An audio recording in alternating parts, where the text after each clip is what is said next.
Right, so we've officially heard that the Big Ten and SEC are sort of collaborating together to, fix college football and what's going on, all the issues of NIL, transfer portals, and ways to make more money. So, depending on who your team is, this could either be really good or really bad, or you're just a general fan of the sport. You're probably leaning into the bad category. Because let's be honest here, SEC and Big Ten, they're just straight up rating conferences at this point. The Pac 12 already bit the dust. They're officially gone. The ACC is going to be the next target for them. And now there's also talks that they may expand the playoff, they may move to their own division of football. And also another little thing that the TV networks are getting together to kind of make their own streaming service. There's just so many different things going on. It's hard to really get that into all of them. But essentially, them collaborating is not that good of a thing because they're going to do things that benefits them and only them. And my ultimate concern here is that we're looking at a super league that kind of leaves out a lot of the teams that aren't in the SEC or the Big Ten. I would expect the ACC to get rated, and maybe, over the years they might add in some other teams here and there. But I think their ultimate vision is to have their own league and try and, profit the most by putting the top teams against the top teams. I feel sorry for some of those schools and those conferences. You can kind of gloat that you're in, but you're going to be punching bags for decades to come if this was to come to fruition completely. But it is, kind of a scary thought what is happening to college football. I think a lot of people can agree, and other sports too. There's so much going on. But yeah, what's your thoughts on all this? Um, my main thought of this was it's the Big Ten and SEC's way of to just basically get rid of the NCAA. I think the NCAA here in the next few years is just going to be gone. It could be sooner rather than later, just because of how um lack of structure they've had with all this NIL stuff and transfer portal issues that are going on. Um, the main thing with me, especially with the transfer portal, is why open it before bowl season. It kind of takes the bowl aspect away. I think it should be open after, or just not, or just don't open it back up till after spring ball. But then whenever the NIL started, there was no structure with it, and that's why all these teams were getting players, and they're paying them so much because the NCAA was like, yeah, here's NIL. That's it. Like there was no structure or guidance on it. So I think with this partner, however you want to call it, partnership, alliance, there's a lot of names thrown out there, whatever you want to call it. I think it's just their way of getting back at the NCAA and being like, this is how you need to run things. And we're going to show you. And that's why I think, ultimately, I think the NCAA is just going to be gone. Um, However long it takes. I think it'd be very soon, just because of the lack of structure and the lack of respect that they're getting from teams, especially the big teams, have bashed the NCAA.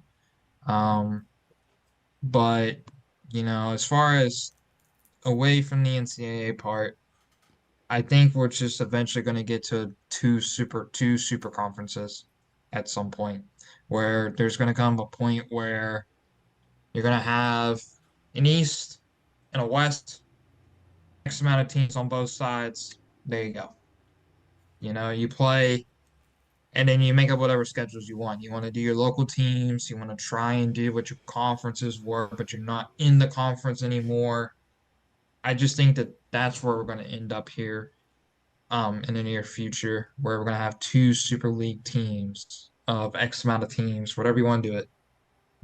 Kind of be like what the NFL is, have a AFC, NFC, but call it East and West or whatever you want to call it. So I think ultimately we're gonna get to that. Um, it's good for the SEC and Big Ten teams because they're joining together, and those two conferences are pretty much the higher earning revenue conferences than everybody else. So the payouts is going to be great all across the board. Even for those lower tier teams in the Big Ten and SEC, you're still going to get a hefty paycheck because of the TV deals and now whatever you want to accumulate together from this deal, alliance partnership, whatever you want to call it. Um, you're going to be fine. Whereas, like you said, there's teams that are not in the conferences that are going to probably get rated, but then eventually it's just going to be two super conferences. So that's where I see this ending up in the near future is just we're going to have two super conferences and ultimately probably not even an NCAA. It's probably going to have a board from whoever you want to put on the board for this to have their own rules and regulations will be gone. So I think that's where this kind of goes in my view. Yeah, I do think, this could go so many ways just because legality issues and contracts and other obligations. It's very hard to say what way it will go. Also, a point that I thought of while you were talking is the fact that the College Football Playoff Committee, I'm pretty sure, isn't associated to the NCAA in any way whatsoever, and they're the ones who decide the championship and the playoff picture. So that alone right there is kind of a big indicator of what might be to come, the fact that they're not even involved in that. Um, I was thinking maybe it's not even a good scenario, but what might be the best case scenario, just given the situation, is that, maybe um, we start out with the Big Ten and SEC kind of in their little own pocket division, still in the NCAA. And then essentially they're like, okay, if you want to be in this division, you need to commit this certain amount of money. You need to do this kind of NIL. We'll get into the topic later that we're going to talk about with paying players as employees, possibly, and just investing so much money. I'm not sure the TV contract portion of that, but possibly here's the new football division. If you want in, you can get in, but it's going to be tough. So maybe it's not necessarily you have to be invited by the Big Ten or SEC, but you might also have to move up as an entire conference too if you don't want to do it that way. So like every team would kind of have to be on board in that way too. So like I said, there's just so many like ties and obligations, disputes going on there. But that might be making the best of a worst case scenario, and you're probably still gonna lose some teams. I would like to think that maybe basically every team that's been in the Power Five would be able to just move up, and then maybe the best of the Group of Five. I think that's an absolute best case because I mean, let's be honest. Schools, I don't want to diss you, but schools like your Akron, Ohio's, and your San Jose States, your kind of schools that just aren't going to compete for the national championship. And they are fine with the bowl system from what I see, but also the bowl system's kind of just going down the drain too with all the opt-outs and transfer portals and all that. There's just so much going on in football. It's crazy right now, but I think that might be making the best of it. And then since I talked about the best, let's go ahead and just get right into the worst. I think that, it's been said, we're looking at two super conferences here with some kind of alliance in some form or fashion. And not only are you leaving out a bunch of the Group of Five schools and conferences. You're probably also might be leaving out a lot of the teams in the Big 12, the couple of Pac 12 leftovers who've been, dispersed elsewhere. Whoever gets left behind in the ACC, because I'd imagine ultimately Florida State and others end up moving up to those other conferences too. And, maybe even the teams towards the bottom of those Big Ten and SEC, kind of the bottom dwellers, might even fall off too out of there. So, really, the worst case scenario is just straight up exclusion. We have 130 plus teams in football, and I do think that is quite a lot. And I'm kind of on the side of the more the merrier. Like, if you're happy being in this division, then all right, you do you. But I can definitely make the argument of having some kind of cutoff. But I think the cutoff that we might be looking at could be a little extreme if it's essentially exclusively the SEC and Big Ten. Do you see a scenario where we have these two super conferences and you have whoever teams you want in? Do you see the lesser teams that kind of are left out making their own alliances and making like kind of their own subdivision? Just like basically do their own thing, whereas they do their thing. Like, could we see a potential of where you've got like tier one or whatever you want to call it, the top of the top, and then everybody else just kind of being like tier two and just kind of do their own thing? Because it could potentially happen. Um, it would almost be like D1 and like D1A almost, where you have the top of the top teams still do their playoff or whatever. And then you have this other group where, they may come back and be like, well, if you're going to leave us out, then we'll just do our own thing, have our own NIL and stuff, and compete for our own championship, to where we can keep relevant and keep players here and keep this business going. So, could you see that scenario? And that's probably a long shot, a very, very long shot, but it's just something that came into my mind where like it could potentially happen because those teams that get left out, they could just do kind of their own thing and to combat with the top teams, maybe Uh, potentially. I don't know. Like I said, it's a so long shot, but it's a possibility. I don't really think it's that far off, to be honest with you. I don't think it's necessarily going to be intentional, but I think if the SEC and the Big Ten were kind of to go off on their own, that kind of sets the stage for everything else to happen. And then at that point, I mean, it does depend on how much the ACC was to get rated, but I do think, we're probably looking at a few teams, the SEC, a few to the Big Ten, and then if those teams were to also go to the Big 12, you're essentially looking at the Big 12 really being the lone conference that's left in that division below the Big Ten and SEC. They might still, be participating with those or what was the Group of Five conferences. But I do think just for the fact that the Big 12 is going to have all these what was power teams compared to these other conferences. I think we might. Here's how I see it in your scenario. We have the Big Ten, we have the SEC and a tier one, and then everyone else is really in the same tier, but the Big 12 is by far and away the best conference in that tier because they have all these teams. I do think there will be some kind of amalgamation of the best of the rest in the ACC with their leftovers. They'll probably go in and add Washington State and Oregon State in there too. And then some of the other, schools like Boise or Memphis. So I don't think you're far off there, but I think that is what we would realistically be looking at if the Big Ten and SEC were to pull off that kind of move.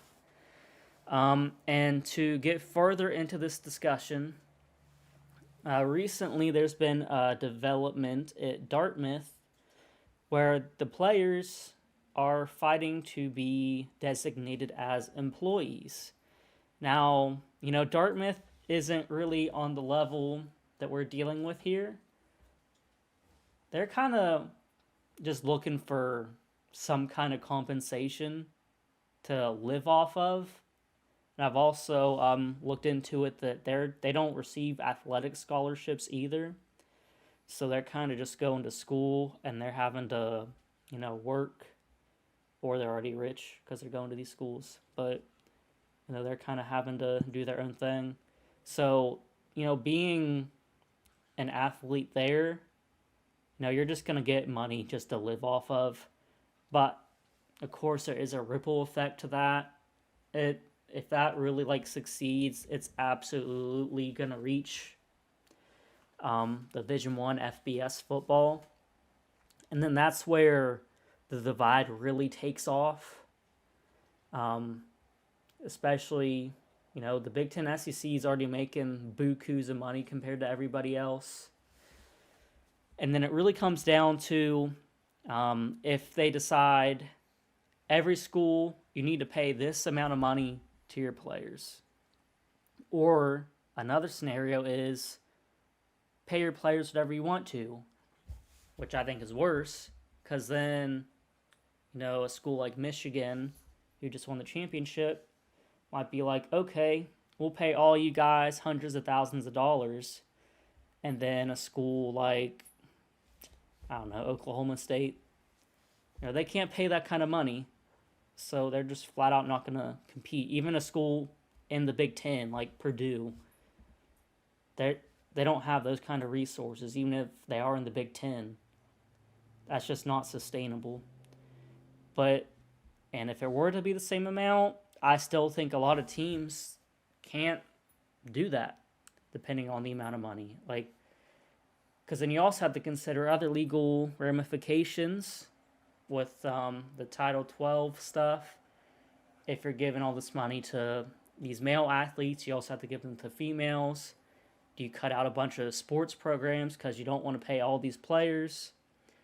Even though football is definitely the moneymaker, then you're going to have all these other athletes fighting to also get a piece of that money, even if their sport isn't generating any kind of money.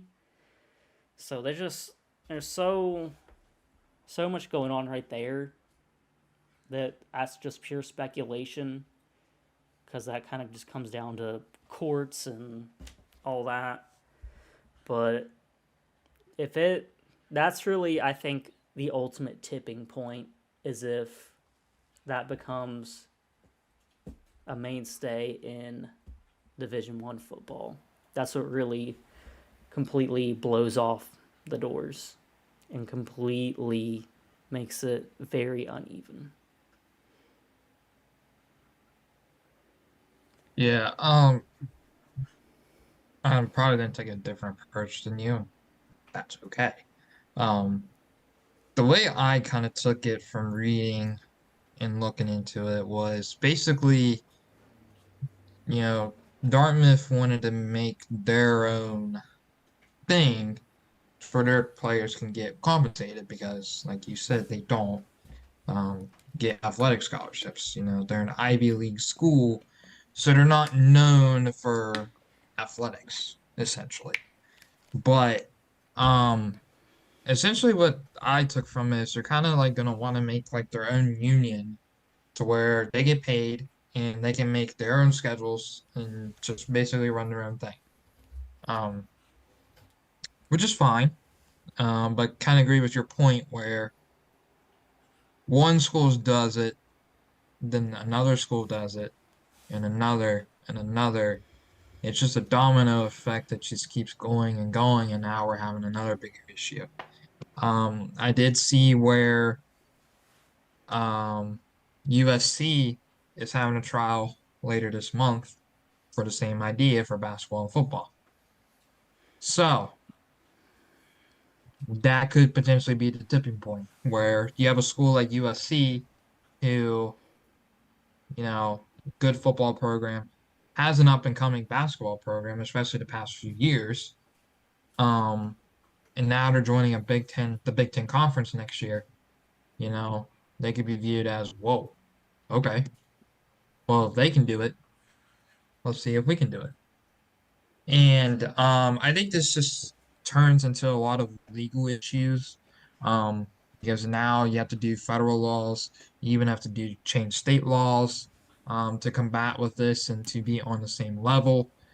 Um, so I think ultimately this just could turn into just a large legal issue if multiple teams try to do it. I think Dartmouth definitely doesn't want this to be like a thing to get out of control. It's just kind of like, hey, we're an Ivy League school, our athletes aren't getting paid, let's give them some sort of compensation for being a student athlete because, like you said, ultimately you're either having X amount of money in debt or you're already rich going there. So that's kind of how I take it. And I don't think Dartmouth, and if it was to become to this big fiasco that could potentially happen, I think Dartmouth is be like, well, we didn't intend for that to come to this. It's just something that we felt was fair for our players. So that's why we wanted to do it. Um, so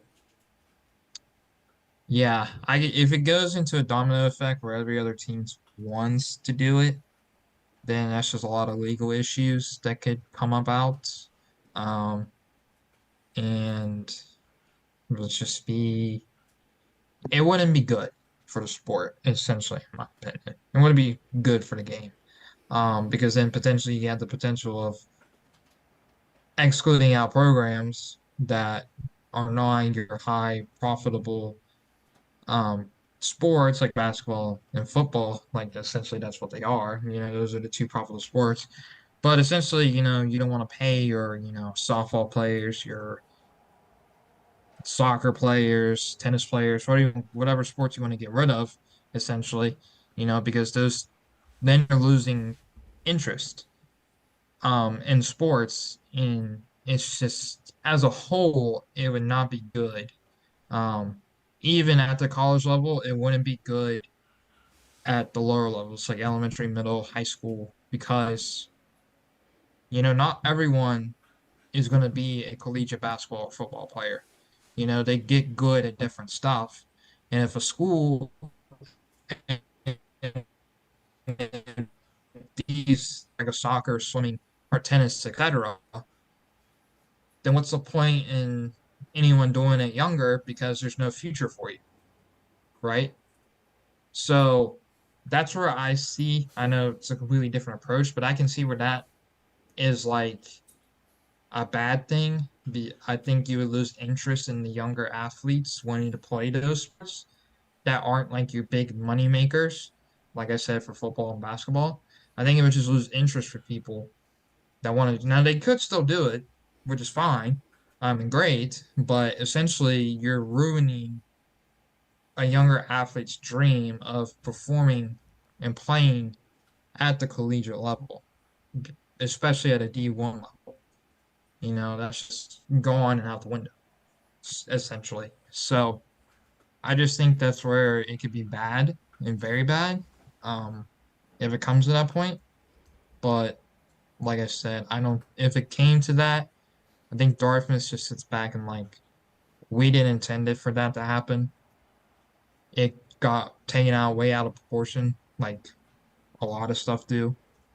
So that's essentially my point. Um, like I said, if it goes through for USC, that could be the domino effect because it's a bigger time school entering a bigger conference. And now that conference can look and be like, okay, well, you do it, then every other school in the Big Ten has to try and adopt it some way, somehow. And then the SEC is going to look at it and be like, well, if you're doing it, we're in this alliance, so then we have to do it too, to where we can be on the same level, or else that alliance just goes out kaput. Because if one side's doing it and the other one isn't, then what was the point of them doing an alliance from the get-go? So that's just kind of my spiel on what I think about this issue and the potential. outcomes if it goes into a large domino effect that affects everybody. Last thing I'm going to get into about this whole conversation of the landscape of college football and also with the employees issue. I do think there's a lot of adverse side effects to this, and the biggest issue is exclusion. A lot of teams could get left out. I think you're going to see a lot of schools cut out certain sports programs because it's just not sustainable to pay all those players if it goes that route. And also, I think the opposite effect of what Dartmouth is doing might happen to everybody else because Dartmouth is doing this because they don't have athletic scholarships. So I think you might also see the reverse where, okay, we'll pay these players, but for everyone who's not, a money making athlete, just so we can, kind of stay sustainable, let's take away athletic scholarships.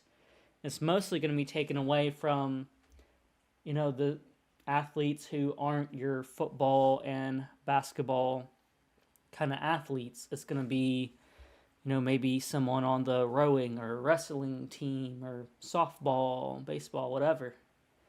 And those are, the ones who aren't getting, big time NIL money either. So you're going to have players also on the lower level, like even maybe people you grew up with in high school who would maybe get a scholarship at some smaller school might not get that anymore. It's not a big deal to the whole sports world, but it's a big deal to them, and they might lose that, which kind of sets them back in life in general, now having to pay thousands of dollars more than they anticipated. So that's one side effect, and we've been over it, but teams getting left out, and I think that in general is just worse for the sport. Nobody wants their school to be left out, and I think at some point, like, we're leaving possibly some really big schools out. West Virginia possibly included. They've been on a power level for basically ever. They've competed in some really big games. They've come close to championships in multiple sports.